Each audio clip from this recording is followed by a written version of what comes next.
근데 성령 강림주일로 우리가 지켰기 때문에 오늘은 부부주일 또 가족의 달을 마무리하면서 남편들과 아내에게 주시는 한 말씀으로 함께 우리가 권면을 받기를 원합니다. 그리스도인은 바로 예수 그리스도를 주와 그리스도로 믿는 사람이 그리스도인입니다. 이것을 가능하게 하고 또 우리의 삶에 뚜렷하게 드러나게 하시는 분이 바로 오순절 우리 가운데 임하셨던 성령 하나님이 그것을 가능하게 하고 우리의 삶에 그것이 뚜렷하게 드러나도록 해 주십니다. 지난 수요일 우리 송강도사님 설교하셨는데요. 본문이 오늘 읽었던 본문의 앞 본문입니다. 5장 18절부터 21절 말씀이었는데요. 설교 제목은 성령으로 충만한 삶이라는 제목이었습니다.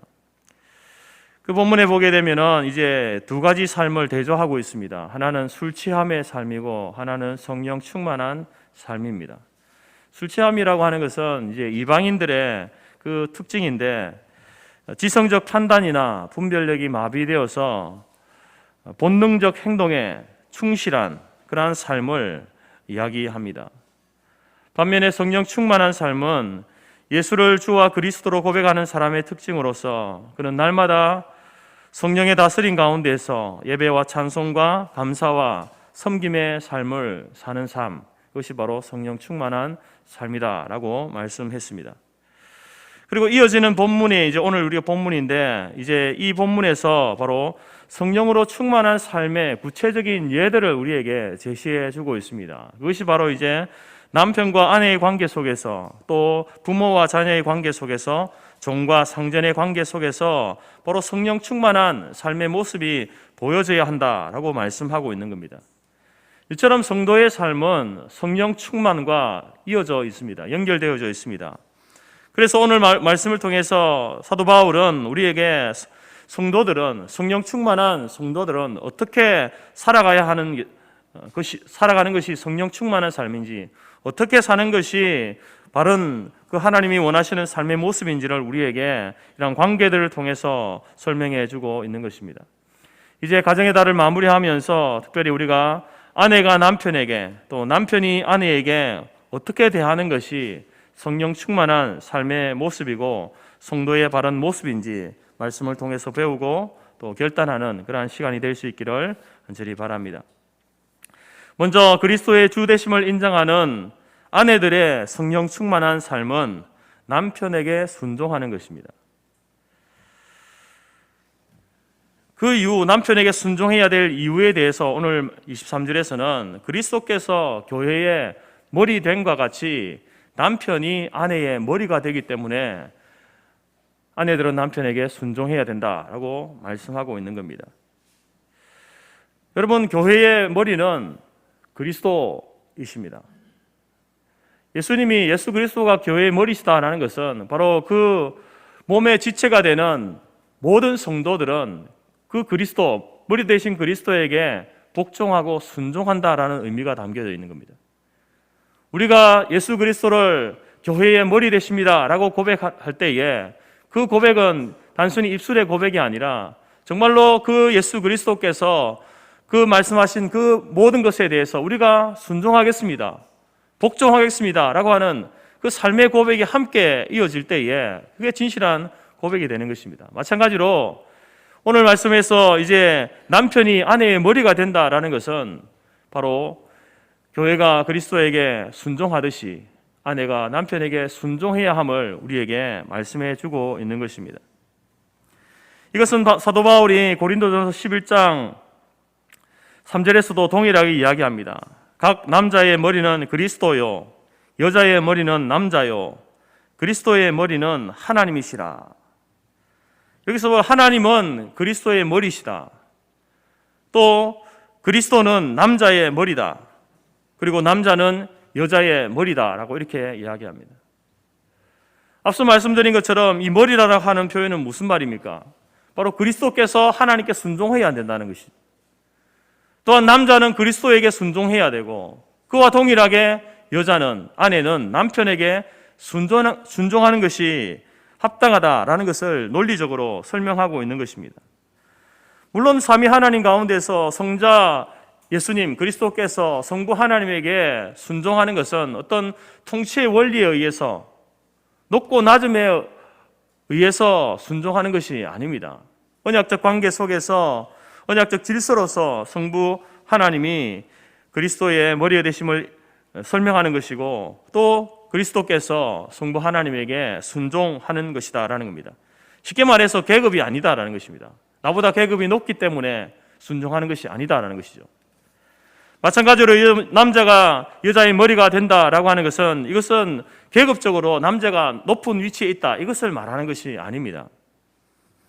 결혼이라고 하는 언약 관계 속에서 하나님께서 이제 그 최초의 결혼이었던 아담과 하와의 그 결혼을 통해서 남편과 아내 사이에 창조 권위의 질서를, 연합의 질서를 하나님께서 그렇게 정하신 것입니다. 그리고 이 질서가 바로 예수 그리스도와 교회의 질서, 연합으로 나타나게 된다라는 것입니다.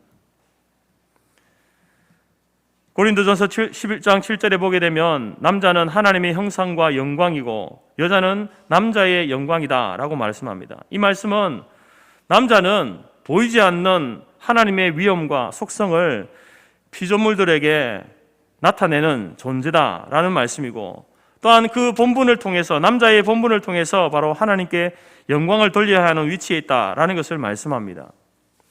그래서 남자가 하나님을 의지하고 하나님의 뜻대로 행하게 되어질 때에 그것은 곧 하나님께 영광이 되는 것입니다. 하나님이 기뻐하시는 일이 된다라는 것입니다.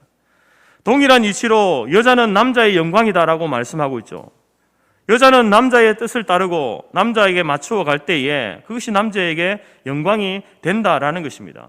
이것은 바로 하나님의 창조와 통치 질서 속에서 여자가 남자에게 순종하는, 해야 되는 절대적인 이유를 설명하고 있는 것입니다. 그리고 더 나아가서 여자가 남자의 갈비뼈로 만들어졌다라는 것과 아울러서 또 남자가 여자를 위하여 지음받은 것이 아니고 여자가 남자를 위해서 지음받은 것이다 라는 이 말씀을 통해서 바로 여자는, 아내는 머리인 남편을 위해서 하나님께서 여자에게 맡기신 역할은 바로 그 남편에게 순종하는 것이, 절대적인 순종이 합당하다라고 성경은 우리에게 가르쳐 주고 있는 것입니다. 이처럼 그리스도인들, 특별히 그리스도인이 된 아내들은 살아가면서 그리스도의 주 되심을 드러내는 삶을 살아야 되는데, 그 첫 번째 장소가 가정이 되어야 하고, 그 모습이 그 남편에게 순종하는 것, 순종할 때에 그 여인이, 그 아내가 바로 예수 그리스도의 주 되심을 인정하는 그러한 삶을 살게 된다라는 것을 말씀하고 있는 것입니다. 그리고 자녀가 부모에게 순종하는 것도 마찬가지 이치입니다. 자녀가 부모에게 순종하는 그것이, 그 자녀가 예수 그리스도가 나의 주 되심을 고백하는 그런 삶의 모습이 된다라는 것입니다. 그래서 오늘 에베소서 5장에서 이 성령 충만한 삶을 이야기하면서 바로 예수 그리스도의 주 되심을 세워가는 그 삶이 남편과 아내의 관계 속에서 있어져야 하는데, 바로 그것은 아내가 남편을 머리로 인정하고 그 남편에게 순종하는 삶, 그것이 바로 예수 그리스도께서 나의 주가 되십니다, 나의 그리스도가 되십니다 라고 인정하고 살아가는 삶의 모습인 것을 가르쳐주고 있는 겁니다. 베드로도 그의 설교에서 이렇게 말합니다. 아내들아, 이와 같이 자기 남편에게 순종하라. 이는 혹 말씀을 순종하지 않는 자라도 말로 말미암지 않고 그 아내의 행실로 말미암아 구원을 받게 하려 함이니 너희의 두려워하며 정결한 행실을 봄이라. 아내가 남편에게 순종해야 될 이유가 무엇입니까? 바로 예수님께서 세상의 권세에 순종하셨기 때문에 그렇다라는 겁니다. 그리고 특별히 그 세상의 권세는 불의한 권세였습니다. 예수님이 받으신 권한은 애매하게 받은 권한 아닙니까? 억울하게 받은 권한입니다. 그럼에도 불구하고 예수님께서는 그 권위에 순종하셨습니다. 이처럼 하나님이 정하신 그 권위 질서를 지킨다라고 하는 것은 나에게 편하고 좋은 사람에게만 하는 것이 아니라 까다롭고 어려운 사람에게도 하나님의 권위 질서상 말없이 순종하는 그 모습이 필요하다라는 것을 말씀하고 있는 것입니다. 그래서 베드로는 부당하게 고난을 받아도 하나님을 생각함으로 슬픔을 참으면 이는 아름다우나 죄가 있어 매를 맞고 참으면 무슨 칭찬이 있으리요. 그러나 선을 행함으로 고난을 받고 참으면 이는 하나님 앞에서 아름다우니라 라고 말씀합니다. 하나님이 정하신 권위 질서 가운데 아내가 남편에게서 부당하게 고난을 받아도 하나님을 생각함으로 슬픔을 참으면 이는 아름다운 것이다 라는 겁니다. 뿐만 아니라 남편에게서 선을 행했지만 그것으로 인하여서 고난을 받으면, 그리고 그 고난을 참고 견디면 그것은 곧 또 하나님 앞에 아름다운 것이다 라고 말씀합니다. 그래서 아내가 하나님 앞에서 아름다운 여인으로 서기를 원한다고 한다면 바로 그 남편에게 순종해야 된다라는 것입니다. 까다로운 남편일지라도 순종하고 싶지 않은 남편일지라도 예수님을 생각함으로 그리스도로 인하여 순종해야 한다라는 것입니다. 이것이 바로 예수님을 믿는 여인의 아내의 모습이고 예수님을 주와 그리스도로 믿는 성령 충만한 여인의 모습이 된다라는 것입니다. 혹시 주님을 믿지 않는 남편이라 할지라도 아내는 자기에게 순종하는 이유가 하나님을 두려워하기 때문에 내 아내가 나의 말에 대해서 순종하는구나 라는 것을 알게 되어지면 그 예수님을 믿지 않는 남편도 하나님이 공고하시는 날에 주님을 믿게 되어질 수 있다라고 이렇게 이야기합니다. 말씀을 순종하지 않는 자라도 말로 말미암지 않고, 이 말은 전도해서 전도하면 복음을 듣게 되고 복음을 듣게 되면 이제 믿어지는 이런 이치가 이제 우리가 전도의 원리 아니겠습니까? 그런데 그런 전도의 말을 하지 않더라도 말로 말미암지 않고 그 아내의 행실로 말미암아 구원을 받게 하려 함이니 이는 너희의 두려워하며 정결한 행실을 봄이라. 바로 아내가 하나님을 두려워함으로, 하나님 말씀에 순종함으로, 비록 믿지 않는 남편일지라도 또 마음에 들지 않는 남편의 모습일지라도 그 남편에게 순종하는 그러한 삶의 행동들을 통해서 볼 때에 비록 그가 예수 믿으라고 전도하지 않아도, 예수님이 어떤 분인지에 대해서 이야기하지 않아도 바로 그 행실을 통해서 그 사람이 하나님이 공고하시는 날에 복음을 믿고 하나님을 믿고 하나님을 인정하는 사람으로 돌아설 수 있다라고 하는 것입니다. 우리는 자녀들이 부모에게 대들고 불순종하는 모습을 볼 때에 그것이 옳지 않다라는 것을 분명히 우리 양심으로 알게 됩니다. 눈살을 찌푸리게 되죠. 하나님께서 우리에게 원래 주신 그 양심에 따르면 아내가 남편에게 대들고 불순종하는 것은 옳지 않은 것입니다. 하지만 우리의 양심은 죄로 부패하여서 화인맞은 양심이 되어서 하나님의 뜻에 노골적으로 반대하는, 대적하는 성향이 강합니다. 그렇지만 하나님의 말씀은 우리에게 계속적으로 가르쳐 줍니다. 하나님의 뜻에, 하나님의 바른 질서가 무엇인지, 가정의 질서가 어떠해야 하는지, 또 우리가 성령의 역사로 우리의 양심의 확정을 얻어서 그 확정하여 주시면서 바른 생각을 하게 하시고 바른 삶으로 이어지게 하시는 성령 하나님의 그 도우심으로 우리가 우리의 화인맞은 이 양심이 다시 회복되어지고 하나님께서 원하시는 정한 질서를 따라 순종하게 하시는 것입니다. 그러면 오늘 말씀을 듣는 모든 아내들은 참으로 남편에게 순종하는 것을 배우고 그것이 복음의 삶이고 그것이 바로 성도의 삶이며 또한 그것이 바로 예수 그리스도를 주와 그리스도로 고백하는, 믿는 성도의 삶인 것을 여러분 꼭 기억하시기를 간절히 바랍니다. 그렇게 될 때에 그 진리를 붙든 아내들로 인하여서 이 시대가 변할 것이고 그 여인들이 가장 귀하게 쓰임받는 하나님의 나라의 일꾼으로 세워질 것이고 또 그 아내들을 통해서 가정이 살고 교회가 살고 이 나라가 살게 되는 그러한 놀라운 은혜가 있게 될 줄로 믿습니다. 심지어 여러분 자녀들과 남편이 불신자일지라도 오직 남편에게 순종하는 아내의 모습을 통해서 여러분 그 불신자들, 남편도 자녀들도 주님께 돌아오는 놀라운 은혜의 역사가 있게 될 줄로 믿습니다. 아내가 더욱더 예수님 때문에 남편에게 순종할 때에, 하나님의 말씀에 순종하여서 남편에게 더 자상하게 대할 때에, 까다롭고 못된 남편임에도 불구하고 오래 참을 때에 남편이 비록 불신자라 할지라도 아내를 인하여서 돌아서게 될 것이고 또한 그 남편이 영적으로 천박하고 미성숙한 남편일지라도 그 아내를 인하여서 하나님께 영광을 돌리면서 믿음의 경주에 함께 동참하는 그러한 남편으로 서게 된다라는 것입니다. 심지어 믿음이 약하고 어리고 그러한 남편일지라도 자기에게 선대하고 순종하는 아내를 볼 때에 어느 날 아내가 믿는 그 하나님이 어떤 분인가에 대해서 관심을 가지게 될 것이고, 그로 인하여서 그가 주께로 나아오게 되는 놀라운 그러한 변화의 역사들도 일어나게 된다라는 것입니다. 사랑하는 아내들이여, 우리 성도교회 모든 아내들은 하나님 보시기에 아름다운 여인이 어떤 여인인가? 그것은 바로 남편에게 순종하는 아내임을 꼭 기억하시기 바랍니다. 남편이 못생겨도 힘이 없어도 돈을 못 벌어와도 병이 들어도 죄가 많아도 그 남편 때문이 아니라 하나님을 경외하고 사랑하기 때문에 지금 나의 남편으로 있는 그분을 존경하고 순종하는 여인이 되는 것, 그것이 하나님 앞에서 아름다운 모습입니다. 그것이 하나님을 경외하는 모습이고, 그것이 바로 성도의 삶의 모습이고, 그것이 바로 예수 그리스도를 주와 그리스도로 믿는 여인의 참된 모습인 것을 꼭 기억하시고, 우리 성도교회 모든 여성들은 오늘 이 말씀에 순종하여서 내게 주신 남편에게 순종함으로 주가 그리스도가 되심을 여러분의 삶을 통해서 고백하고 드러내는 그러한 삶을 살아갈 수 있기를 간절히 바랍니다.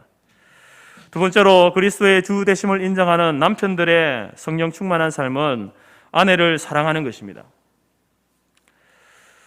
여러분, 하나님께서는 바울을 통해서 성령 충만한 삶의 모습, 그 남편들에게 지시하고 명령하시면서 남편들아 아내를 사랑하라 이렇게 명령합니다. 그리고 이 명령을 지켜야 하는 이유는 무엇인가? 바로 그리스도를 머리로 하는 주의 몸의 지체가 되기 때문에 그렇다라고 30절에 말씀합니다. 여러분, 예수 그리스도를 주 되심을 믿고 시인한다고 한다면 아내를 사랑하는 사람이 되어야 됩니다. 만약에 아내를 사랑하지 않으면 그 사람은 그리스도의 명령을 거부하는 것입니다. 또한 그는 예수님의 주 되심을 부인하는 것입니다. 그래서 그 사람은 참된 믿음을 가졌다라고 말할 수 없습니다. 그리고 아내를 사랑하지 않는 것은 우리에게 최고의 선물을 주신 하나님을 무시하는 것이고 죄를 짓는 것입니다.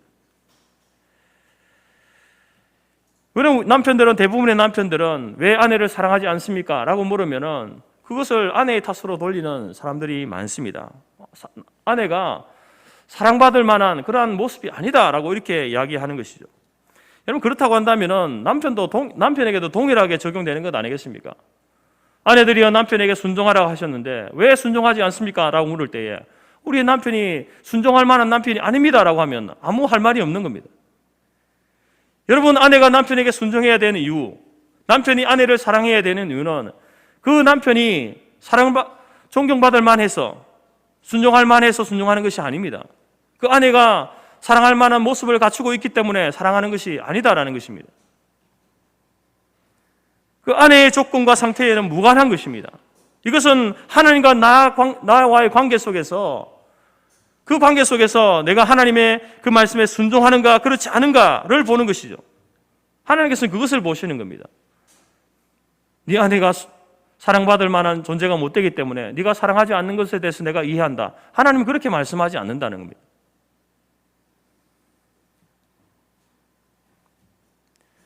아내가 남편에게 순종해야 되는 이유와 동일하게 남편이 아내를 사랑하는 것도 주의 명령에 순종하는 자신의 의지의 문제이지 아내의 조건과 아내의 상태와는 무관한 것입니다. 내 아내에게 사랑할 만한 건덕지가 없다라고 말하는 것은 핑계일 뿐입니다. 핑계. 이런 불신자들이 아내를 사랑하는 그 사랑을 보게 되면 조건적이고 아내의 반응에 따라서 상대적인 사랑일 때가 많습니다. 하지만 성경은 아내를 향한 그리스도의 남편의 사랑을 이야기할 때에 그 기준을 교회를 향한 그리스도의 사랑으로 이렇게 말씀하고 있습니다. 여러분, 이 사랑은 하나님과의 언약적 관계 속에서 주어진 사랑이고, 이 사랑은 그래서 무조건적인 사랑입니다. 예수님이 교회를 사랑할 때에 조건을 달았습니까? 아무 조건이 없이 교회를 사랑하신 건 아닙니까? 그처럼 아내를 사랑함에 있어서 여러분, 우리에게 명령하시는 명령은 어떠한 조건을 보고 사랑하는 것이 아니라 무조건적으로 하나님께서 맺어주신 아내라고 한다면 무조건적으로 사랑해야 된다라고 명령하고 있는 것입니다. 그래서 여러분, 그리스도인의 남편은 아내 사랑할 때에 불신자의 남편이 아내를 사랑하는 것과는 차원이 다른 모습으로 사랑해야 되는 것입니다. 그리스도를 주로 모신 남자는 자기의 아내를 사랑함에 있어서 그리스도께서 교회를 사랑하신 것처럼 그렇게 사랑해야 그 고차원적인 목표를 우리에게 주신 것입니다. 그것이 아가페의 사랑이고, 그것이 여러분 불신자들의 육체를 따라 사랑하는, 조건을 따라 사랑하는 그 사랑과 다른 높은 차원의 사랑이 된다라는 것입니다. 그러나 여러분, 우리가 이 아가페의 사랑을 우리가 실천할 수 있는가? 과연 남자들이 그 사랑을 실천할 수 있는 존재인가? 또 여자들이 그 남편에 대해서 순종할 수 있는 존재인가? 그렇지 못합니다. 하나님께서는 우리에게 명령하고 있지만 우리의 타락한 본성으로는 이렇게 순종하고 이렇게 사랑할 수 없는 존재다라는 것입니다. 그렇기 때문에 우리는 그럼에도 불구하고 이것을 실천해야 되는, 말씀 앞에 순종해야 되는 자이기 때문에 여러분, 그렇다고 우리가 포기해야 되겠습니까? 하나님, 나는 못하니까 안 되겠습니다 라고 포기하는 것이 아니라 바로 우리가 성령의 도우심을 간구해야 되는 것이죠. 하나님, 나는 이런 존재입니다. 내가 이 말씀에 순종할 수 없는 그런 존재입니다. 내 타락한 본성으로는 순종할 수 없고 사랑할 수 없습니다. 그러니 순종할 수 있도록, 사랑할 수 있도록 도와달라고 하나님 앞에 기도해야 되는 것입니다. 그래서 우리가 성령의 충만함으로 우리가 덧입게 되어질 때에 여러분, 그리스도께서 교회를 사랑하심 같이 아내를 사랑할 수 있게 된다라는 것입니다. 아내를 향한 사랑은 아내가 죄를 범할 때나 실수가 많고 연약할 때나 나아가 남편을 원수처럼 여길 때에도, 그럼에도 불구하고 그리스도께서 아내를 사랑하라고 하시니 사랑합니다, 이런 자세로 나아가는 것이 참된 그리스도인 남편이 아내를 향한 사랑의 모습이다라는 것입니다. 여러분, 이 사랑은 깨어질 수 없는 것이죠. 하나님께서는 결코 이 사랑을 끊을 수 없다라고 말씀하고 있습니다. 물론 여러분, 단 한 가지 조건이 있습니다. 그것은 바로 배우자가 먼저 불륜을 저질렀을 때에, 간음했을 때에는 성경은 그 관계를, 언약적 관계를 끊을 수 있다, 깰 수 있다라고 말하고 있습니다. 그 외에 아내를 버릴 수 없고 아내를 향한 아가페의 사랑을 멈출 수 없다라고 말합니다. 아무리 못생겨도, 아무리 힘이 없고 부족해도, 아무리 못나고 악해도, 심지어 병이 들어서 커다란 인생의 짐이 된다 하더라도 그럼에도 불구하고 사랑해야 하는 것이 남편의 기본적인 의무이고, 그것이 하나님 앞에서 그리스도가 주 되심을 고백하는 남편의 모습이다라는 겁니다.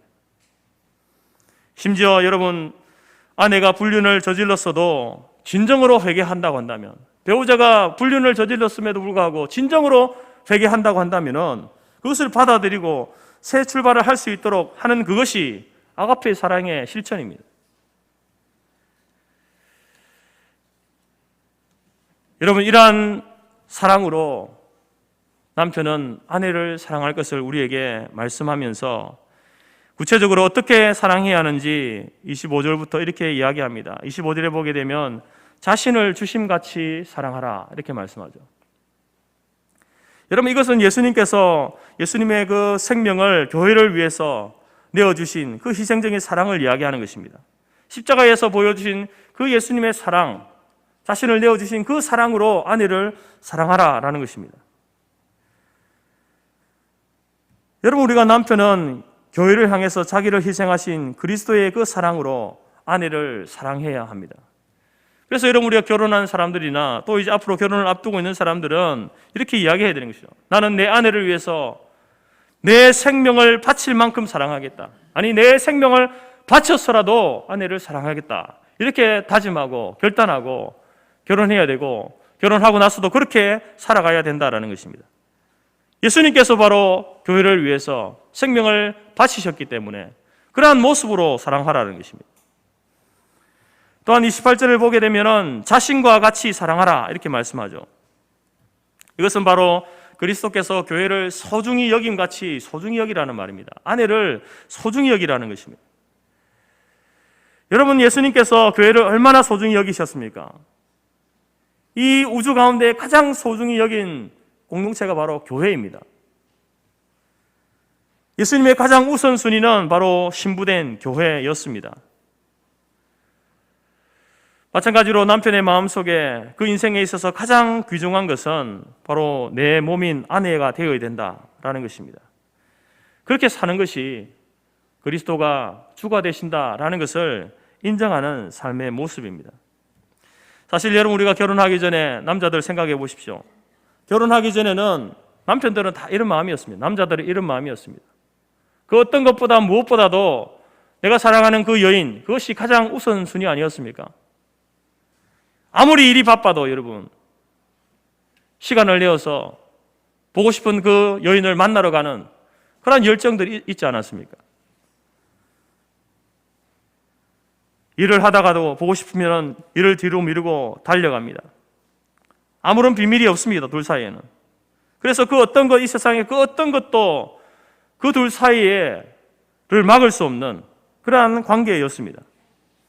그렇지만 여러분, 결혼하고 나서 어떻습니까? 결혼하자마자 이제 아내의 중요도가 떨어지기 시작합니다. 남편의 마음속에 하와 대신에 돈으로 환산할 수 있는 것들이 보이기 시작합니다. 안목의 정욕과 이생의 자랑과 육체의 정욕을 채울 수 있는 여러 것들이 보이기 시작합니다. 맛있는 음식이 아내보다 더 중요해져서 음식만 쫓아다닙니다. 어느새 남자의 마음속에는 돈과 재미, 먹을 것만 보이고 하와가 보이지 않습니다. 아내가 보이지 않는 겁니다. 그러더니 이제는 아내가 병이 들고 외롭고 죽을 지경이 되든 상관없이 돈만 쫓아다니는 겁니다. 그렇게 하나님이 주신 최고의 선물인 그 하와를 잃어버리게 되는 것입니다. 여러분, 그것은 하와를 잃어버리는 것으로 끝나는 것이 아니라 자신을 잃어버린 것과 같은 것입니다. 여러분, 하나님께서는 바로 아내를 이야기하면서 우리 자신이라고, 남편을 향해서 아내가 바로 너라고 이렇게 이야기합니다. 아내를 잃어버리는 것은 아내를 잃어버리는 것이 아니라 나를 잃어버리는 것과 같다라고 이렇게 말하고 있는 겁니다. 결국 여러분, 그렇게 된 남편은 자신의 존재 목적과 하나님이 주신 사명을 잃어버리게 된다라는 것입니다.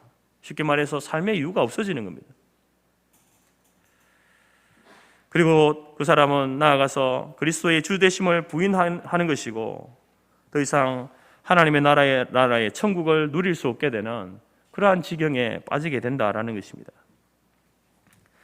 그렇기 때문에 남편들이요, 하나님께서 네 아내를 네 몸과 같이 여전히 최고로 소중히 여기라고 하신 그 명령에 이것을 계속해서 중복하여서 강조하시면서 우리에게 남편들에게 명령합니다.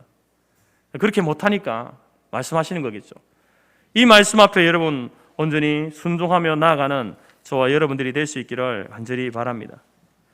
어쩌면 우리는 연애할 때보다 지금 더욱더 아내를 사랑하고 하나님께서 우리에게 맡겨주신 아내와 가정을 지켜가는 것, 그것이 하나님이 원하시는 삶의 모습일 것입니다. 우리가 그러한 모습으로 아내를 사랑하게 된다고 한다면 여러분, 아내는 그것을 느끼지 않습니까? 정말 남편이 이 세상에서 나를 가장 소중한 존재로 그렇게 여겨준다라고 느껴지면 그 아내는 무한한 그런 행복을 느끼게 될 것입니다. 그리고 그 마음속에 남편을 향한 존경이 깊어져 가게 되고 더욱더 남편을 진심으로 자원하는 마음으로 순종하는 그런 아내가 될 것입니다.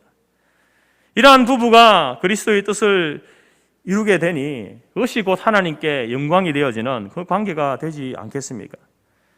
먼저 여러분, 남편 된 우리가 아내 된 여인들을 향하여서 그리스도께서 생명을 바쳐서 지극히 사랑하신 그 사랑으로 함께 사랑하는 남편들이 될 수 있기를 간절히 바랍니다.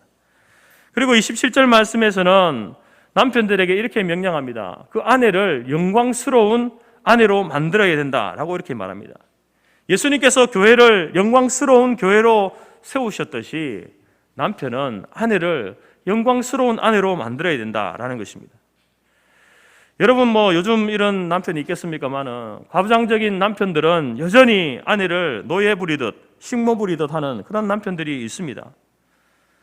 여러분, 남편이 가정에서 아내를 그렇게 무시하고 영광스럽게 여기지 않으면 다른 식구들, 자녀들뿐만 아니라 이웃 사람들도 아내를 무시합니다. 가볍게 본다라는 것입니다. 따라서 27절 말씀처럼 아내를 영광스러운 아내로 세우는 것은 남편의 책임입니다. 남편의 역할입니다. 아내의 존귀함을 소중히 여기는 사람, 그것이 남편이 되어야 됩니다. 그런데 그 아내의 존귀함을 쉽게 무시하고 깔보는 그러한 모습들이 남편의 그 언어와 행동 속에 많이 보이지 않습니까? 특별히 여러분 그리스도인들은 자신 안에 그러한 모습이 보일 때에 이것이 하나님께서 원하시는 남편의 모습이 아님을 빨리 깨우치셔야 됩니다. 그리고 자기의 말과 행동을 고치셔야 하는 것이죠.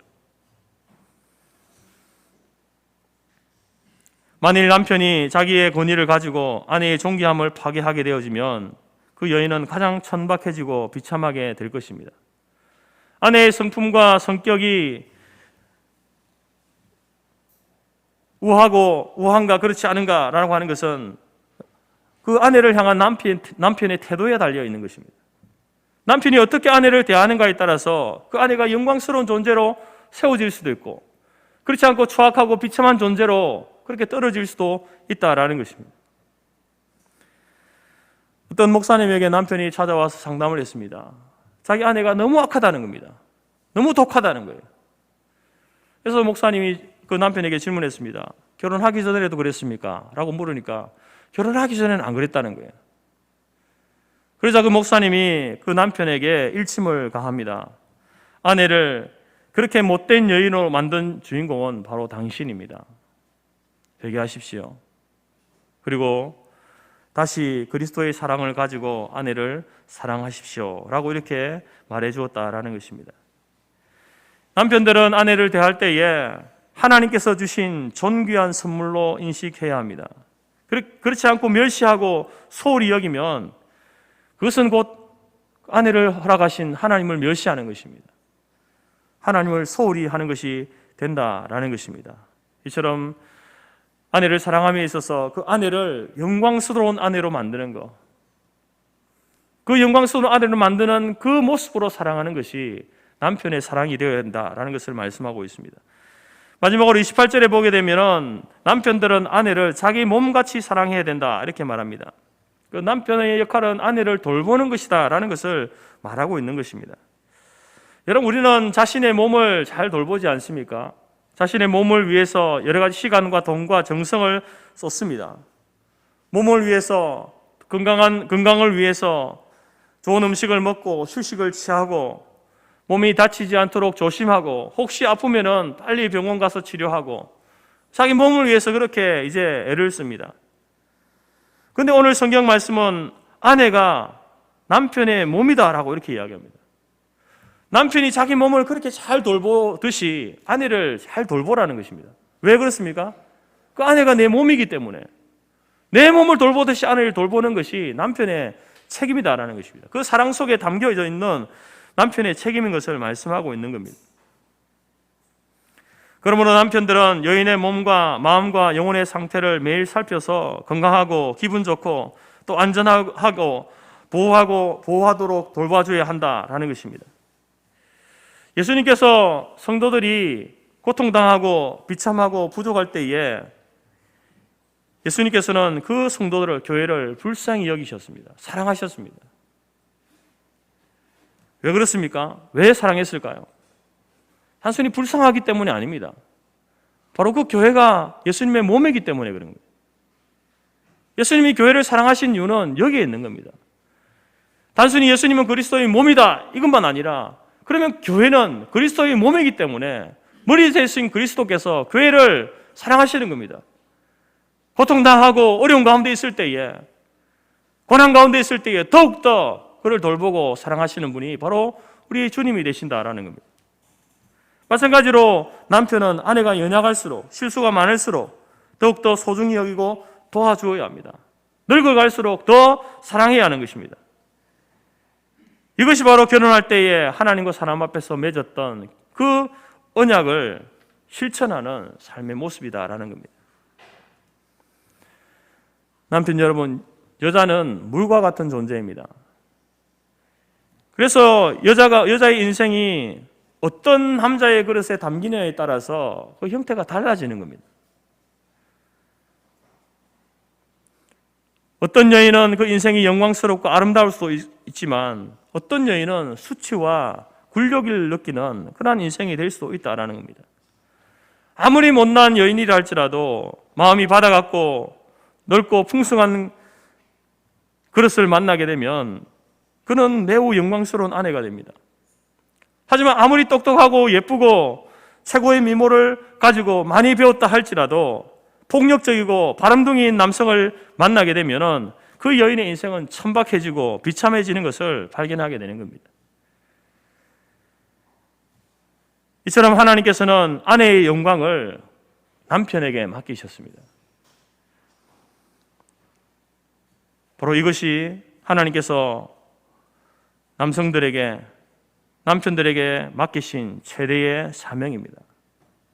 세상을 변화시키고 세상을 발전시키는 그것만이 우리의 사명이 아니라 바로 그 하나님께서 우리에게 주신 아내, 그 아내를 잘 돌보고 사랑하는 것, 이것이 여러분 어쩌면 남편에게 있어서 가장 주된 사명이고 하나님께서 맡긴 중요한 사역이다라는 것입니다. 여러분, 오늘 우리 모든 성토교회의 남편들은 바로 그리스도 안에서 거룩한 가정을 세워가는 모든 남편들이 될 수 있기를 간절히 바랍니다. 말씀을 정리하겠습니다. 아내들이여, 교회가 머리 대신 그리스도에게 복종하듯이 자기 남편에게 순종하기를 주께 하듯 하시기 바랍니다. 남편들이여, 아내 사랑하기를 그리스도께서 교회를 사랑하시고 교회를 위해 자신을 내어주심 같이 아내를 사랑하시기 바랍니다. 이것이 바로 우리가 예수 그리스도가 나의 주가 되십니다, 나의 그리스도가 되십니다 라고 고백하는 성도의 모습입니다. 삶의 모습입니다. 그 출발이 바로 우리의 가정에서 시작되어져야 하는 것입니다. 남편이 아내에게, 아내가 남편에게 이런 삶을 살 때에, 이런 고백과 이런 삶의 모습으로 살아갈 때에 그 사람이 진짜 예수님은 나의 주가 되십니다, 예수님은 나의 왕이 되십니다, 예수님은 나의 하나님이 되십니다 라고 말로 고백하는 그것이 거짓말이 안 되는 거예요. 그러나 말로서는 이렇게 고백하면서도 가정에서 아내를 가볍게 대하고 남편을 존중히 여기지 않는 그것은 여러분, 예수님을 향한 그 고백이 거짓말이라는 말을 하고 있는 겁니다. 오늘 우리 성토교회 모든 성도들, 특별히 남편 되고 아내 된 모든 성도들은 바로 남편에게 순종함으로, 아내를 사랑함으로 바로 예수 그리스도가 나의 주가 되시고 나의 하나님 되신다라는 그 고백, 그것이 단순히 입술의 고백에 머무는 것이 아니라 바로 그 출발이 되는 가정 속에서 먼저 실천하고, 그리고 나아가서 우리의 삶의 모든 영역에서도 예수 그리스도가 주가 되시고 그리스도가 되심을 고백하는 그러한 남편과 아내의 삶을 살아가는 우리 모두가 되어지기를 간절히 바랍니다. 기도하겠습니다.